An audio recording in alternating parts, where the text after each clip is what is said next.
ಹಾಗೆ ದೇವರು ಇಬ್ಬರು ಇದ್ದು ಇವತ್ತು ನಮಗೆ ಆಶೀರ್ವಾದ ಮಾಡಿ ಶಿವರಾತ್ರಿಯನ್ನು ಪರಿಪೂರ್ಣಗೊಳಿಸಿದ್ದಾರೆ.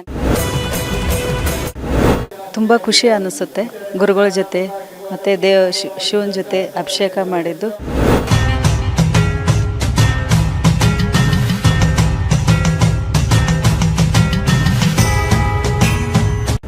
ತುಂಬ ಖುಷಿ ಆಗುತ್ತೆ, ಯಾಕಂದರೆ ಇದೇ ಮೊದಲನೇ ಬಾರಿಗೆ ಹೀಗೆ ಶಿವನ ದೇವಾಲಯದಲ್ಲಿ ಬಂದು ಆರಾಧನೆ ಮಾಡಿದ್ದು.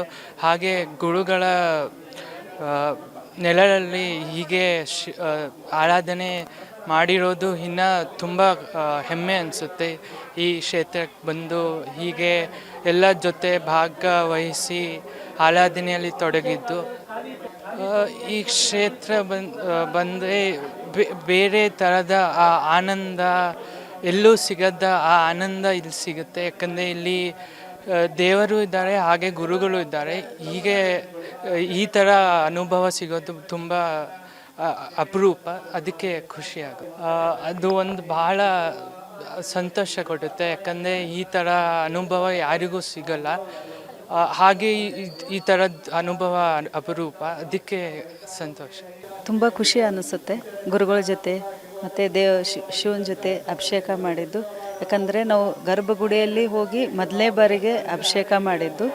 ಎಲ್ಲ ಜ್ಯೋತಿರ್ಲಿಂಗ ಮಾಡಿದ್ವಿ, ಬಟ್ ಇಷ್ಟು ಕಾಲ ಕಳೆದು ಗರ್ಭಗುಡಿಯಲ್ಲಿ ಹೋಗಿ ಮತ್ತು ಗುರುಗಳ ಜೊತೆ ಮಾಡಿದ್ದು ತುಂಬಾ ಖುಷಿ ಅನಿಸುತ್ತೆ. ಈ ಕ್ಷೇತ್ರಕ್ಕೆ ಬಂದಾಗ ತುಂಬ ಖುಷಿ ಅನಿಸುತ್ತೆ.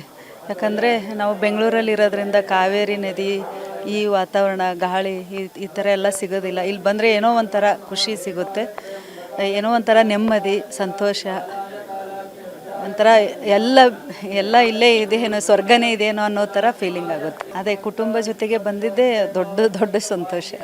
ಗುರುಗಳ ಜೊತೆ ಮಾಡಿದ್ದು, ಆಮೇಲೆ ಶಿವನ ಜೊತೆ. ಯಾಕಂದರೆ ದೂರ ನಿಂತ್ಕೊಂಡೇ ದೇವಸ್ಥಾನಲ್ಲೆಲ್ಲ ನಮಸ್ಕಾರ ಮಾಡೋದು ಆ ಥರ ಸಿಗುತ್ತೆ. ಜೊತೆಗೆ ಗುರುಗಳು ಇದ್ರಲ್ಲ, ಅದು ಒಂಥರ ಏನೋ ಪೂಜೆ ಮಾಡುವಾಗ ಏನೋ ಸ್ವರ್ಗದಲ್ಲಿದ್ದು ಪೂಜೆ ಮಾಡ್ತಿದ್ದೀವಿ ಅನ್ನೋ ಥರ ಫೀಲಿಂಗ್ ಆಗ್ತಾಯಿತ್ತು. ಸರ್, ಎಷ್ಟು ಸಂತೋಷ ಆಗಿದೆ ಅಂದರೆ ಅದು ಅವರ್ಣನೀಯವಾಗಿರುವಂಥ ಒಂದು ಸಂತೋಷ ಆಗಿದೆ. ನನಗೆ ಯಾವ ಶಬ್ದಗಳಲ್ಲಿ ಅದನ್ನು ವ್ಯಕ್ತಪಡಿಸ್ಬೇಕು ಅನ್ನೋದು ನನಗೆ ನನಗೆ ಹೇಳಲಿಕ್ಕೆ ಬರ್ತಾ ಇಲ್ಲ.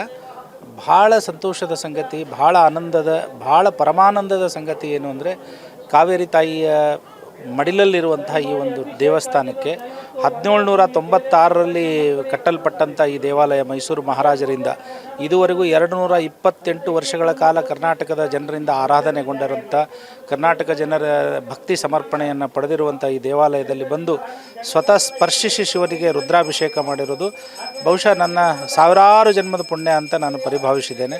ಅಷ್ಟು ಸಂತೋಷ ನನಗಾಗಿದೆ ಸರ್. ಅದ್ರ ಬಗ್ಗೆ ಅದು ಕೂಡ ಒಂದು ಒಂದು ಏನೋ ಗೊತ್ತಿಲ್ಲ ನನಗೆ, ಇವತ್ತು ಒಂದು ವಿಶೇಷ ಅನುಭವ ಅಂತಲೇ ನಾನು ಅದನ್ನು ಹೇಳಬೇಕು ತಮಗೆ. 113 ವರ್ಷಗಳ ಕಾಲ ಜೀವಿಸಿದ್ದಂಥ ಮರಿದೇವರು ಅವರು ಪಾದವನ್ನಿಟ್ಟು ಈ ಸ್ಥಳದಲ್ಲಿ ತಪಸ್ಸನ್ನು ಮಾಡಿ ಭಕ್ತರಿಗೆ ಅನುಗ್ರಹ ಮಾಡಿರುವಂತಹ ಈ ಸ್ಥಳ, ಎರಡನೆಯ ಒಂದು ಜನ್ರೇಷನಲ್ಲಿ ಬಂದಿರುವಂಥ ಡಾಕ್ಟರ್ ಶ್ರೀ ತ್ರಿನೇತ್ರ ಮಹಾಂತ ಸ್ವಾಮಿಗಳು ಸ್ವತಃ ಉಪಸ್ಥಿತರಿದ್ದು ಅವರು ತ್ರಿಕಾಲ ಪೂಜಾ ನಿಷ್ಠರಾಗಿರುವುದರಿಂದ, ಅಂಥ ಗುರುಗಳ ಪರಮ ಅನುಗ್ರಹವನ್ನು ಪಡೆದವರೂ ಆಗಿರುವುದರಿಂದ, ಇಂಥ 228 ವರ್ಷಗಳ ಹಳೆಯದಾದಂತಹ ಪುರಾತನವಾದಂಥ ಈ ಪರಮ ಪವಿತ್ರ ಪ್ರಾಣ ಪ್ರತಿಷ್ಠಿತ ಶಿವಾಲಯದಲ್ಲಿ ನಮಗೆಲ್ಲರಿಗೂ ಕೂಡ ಇರಲಿಕ್ಕೆ ಅವಕಾಶ ಮಾಡಿಕೊಟ್ಟು ರುದ್ರ ನಮಕ ಚಮಕಗಳನ್ನು ಸಂಪೂರ್ಣವಾಗಿ ಪೂಜೆ, ಜಪ, ತಪ ಎಲ್ಲವನ್ನ ಮಾಡಿ ನಮಗೂ ಕೂಡ ಸ್ಪರ್ಶ ಮಾಡಿ ಪೂಜೆ ಮಾಡಲಿಕ್ಕೆ ಅವಕಾಶ ಕೊಟ್ಟಿರೋದರಿಂದ ದೇವರ ಸಾನ್ನಿಧ್ಯ ಮತ್ತು ಗುರು ಸಾನ್ನಿಧ್ಯ ಎರಡರ ಸಂಗಮದಲ್ಲಿ ನಾನಿದ್ದೆ ಅನ್ನುವಂಥ ಸಂತೋಷ ನನಗಿದೆ ಸರ್. ಅದು ಏನೋ ಗೊತ್ತಿಲ್ಲ, ಗುರುಗಳು ಒಂದಿನ ಬರಲಿಕ್ಕೆ ಹೇಳಿದರು. ಹಾಗೆ ಪ್ರಾಯಶಃ ಚಂದ್ರಮೌಳೀಶ್ವರ, ಫಲದಾಯಿನಿ ಪಾರ್ವತಿ ದೇವಿ, ಗಣೇಶ, ಸ್ಕಂದರ ಅನುಗ್ರಹ ಇರಬೇಕು, ಮರಿದೇವರ ಸಂಕಲ್ಪ ಇರಬೇಕು. ಗುರುಗಳು ಕರೆದರೂ ನಾನು ಈ ಮಟ್ಟಕ್ಕೆ ಬರೋದನ್ನು ಆರಂಭ ಮಾಡಿದ್ದೇನೆ. ಸಂತೋಷ ಅನ್ನಿಸ್ತದೆ ಇಲ್ಲಿ ಬಂದಾಗೆಲ್ಲ. ಕಳೆದ 3 ವರ್ಷದಿಂದ ನಾನು ಇಲ್ಲಿಗೆ ಬರ್ತಾ ಇದ್ದೇನೆ. ಬಂದಾಗೆಲ್ಲ ಒಂದು ಸಂತೋಷ ಅನ್ನಿಸ್ತದೆ ನನಗೆ. ಇಲ್ಲಿ ಇರ್ತಕ್ಕಂಥ ಪ್ರಕೃತಿ, ಇಲ್ಲಿರುವಂಥ ಪುರಾತನವಾದಂಥ ದೇವಾಲಯ, ಇಲ್ಲಿ ನಿತ್ಯ ನೈಮಿತ್ತಿಕವಾಗಿ ನಡೆಯುವಂಥ ಪೂಜೆಗಳು, ಇಲ್ಲಿ ನಡೀತಕ್ಕಂಥ ಭಕ್ತ ಸಂವಾದಗಳು, ಇಲ್ಲಿರುವಂಥ ಪುಸ್ತಕದ ಪ್ರಕಾಶನಗಳು, ಇಲ್ಲಿರುವಂತಹ ಭಕ್ತರಿಗೆ ನೀಡುವಂತಹ ಉಪದೇಶಗಳು, ಅವನ್ನೆಲ್ಲ ನೋಡಿದಾಗ ಬಹಳ ಸಂತೋಷ ಅನ್ನಿಸ್ತದೆ. ಉತ್ತರವಾಗಿ ಮಠ ಬೆಳೀಲಿ, ಕರ್ನಾಟಕದ ಎಲ್ಲ ಜನರಿಗೂ, ರಾಷ್ಟ್ರದ ಎಲ್ಲ ಜನರಿಗೂ ಕೂಡ ಇಲ್ಲಿಯ ಅನುಗ್ರಹ ದೊರೀಲಿ, ವಿಶ್ವದ ಬಹಳಷ್ಟು ಕಡೆಯಿಂದ ಜನ ಬಂದು ಇಲ್ಲಿಂದ ಎಲ್ಲೋ ಒಂದು ಕಡೆ ಪ್ರೇರಣೆ ಪಡೀಲಿ ಅನ್ನುವಂಥದ್ದು. ಮಂಡ್ಯ ಜಿಲ್ಲೆಯಲ್ಲಿರ್ತಕ್ಕಂಥ ಈ ಪರಮ ಪವಿತ್ರವಾದಂಥ ಸ್ಥಾನ ಕರ್ನಾಟಕದ ಕೇಂದ್ರ, ಭಾರತದ ಕೇಂದ್ರ ಆಗಿ ಬೆಳೀಲಿ ಅಂತ ನನ್ನ ಅನುಗ್ರಹ. ಶಿವ ಅವನು ಕರುಣಾಳು, ಅವನಿಗೆ ಎಲ್ಲವೂ ಕೂಡ ಶಿವನ ಸೃಷ್ಟಿಯೇ, ಎಲ್ಲರೂ ಕೂಡ ಶಿವನ ಮಕ್ಕಳೇ ಆಗಿರೋದ್ರಿಂದ, ಶಿವನ ಮಕ್ಕಳೇ ನಾವೆಲ್ಲರೂ ಆಗಿರೋದ್ರಿಂದ, ಎಲ್ಲರೂ ಅಣ್ಣ ತಮ್ಮಂದಿರು, ಅಕ್ಕ ತಂಗಿಯರು, ಒಂದೇ ಕುಟುಂಬದವರೇ, ನಾವು ವಿಶ್ವ ಕುಟುಂಬಿಗಳಾಗಿರೋದ್ರಿಂದ ಆ ವ್ಯವಸ್ಥೆ ಎಲ್ಲ ಕಡೆಯೂ ಕೂಡ ಆದರ್ಶವಾಗಿರಬೇಕು. ಆದರೆ ಅದು ಕೆಲವು ಕಡೆ ಆದರ್ಶವಾಗಿದೆ, ಕೆಲವಲ್ಲೇ ಅನುಷ್ಠಾನಗೊಂಡಿದೆ. ಈ ಕ್ಷೇತ್ರದಲ್ಲಿ ಅದು ಅನುಷ್ಠಾನಗೊಂಡಿರುವಂಥದ್ದು ಸಂತೋಷ. ಜಾತಿ, ಮತ, ಧರ್ಮ, ಯಾವುದರ ಲಿಂಗ ಅಥವಾ ಯಾವುದೇ ರೀತಿಯ ತಾರತಮ್ಯ ಇಲ್ಲದೆ ಎಲ್ರಿಗೂ ಮುಕ್ತವಾದಂತಹ ಪ್ರವೇಶಕ್ಕೆ ಇರುವಂಥದ್ದು, ಮುಕ್ತವಾಗಿ ಪೂಜೆಗೆ ಮಾಡಲಿಕ್ಕೆ ಅವಕಾಶ ಇರುವಂಥದ್ದು ಬಹಳ ಸಂತೋಷ ಅನ್ನಿಸ್ತದೆ. ಅದರಲ್ಲಿ ನಾನು ಕೂಡ ಭಾಗ್ಯ ಪಡೆದಿರುವಂಥವನು. ಆ ಎಲ್ಲರ ಮಧ್ಯದಲ್ಲಿ ಇರಲಿಕ್ಕೆ ನನಗೂ ಅವಕಾಶ ಸಿಕ್ಕಿರೋದ್ರಿಂದ ಪುಣ್ಯವಂತ ಅಂತ ನಾನು ಪರಿಭಾವಿಸಿದ್ದೇನೆ. ನನ್ನ ಹೆಸರು ಡಾಕ್ಟರ್ ಶ್ರೀಪಾದ್ ಅಂತ. ನಾನು KAS ಆಫೀಸರು,